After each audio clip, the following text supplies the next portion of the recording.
Се одложува просечната потрошувачка кошничка што ќе ја пресметува државата. Методологијата е готова и требаше да се применува од јануари, ама се уште се чека мислење од синдикатите и работодавачите, вели министерот за економија. Кошничката им била доставена на увид и на двете страни пред локалните избори, за ако имаат да достават забелешки. Но Дурмиши вели дека засега не се изјасниле ни едните ни другите. Ако и следниот месец не дадат мислење, владата ќе ја објави таква каква што е. Кошничката е всушност математика што ќе ја прави државата и ќе треба да покаже колку пари му требаат на едно 4-члено семејство, за да го истурка месецот. Нешто налик на минималната синдикална кошница. Планот е да се објавува секој месец и да им служи на институциите при креирањето на идните економски политики.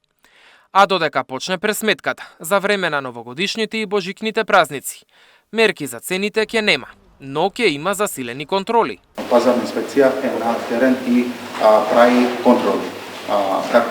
Ви информирам дека само за 2025 година има направено рекордни контроли од 25.000 контроли, каде што има пишано околу 2,5 милиони евро казни за сите трговци и целата држава кои не ја почитуваат законот или не се однесуваат според своите рамки или ги покачуваат цените. Министерот за економија на брифинг потврди дека очекува поскапената струја да повлече раст на цените и на основните производи.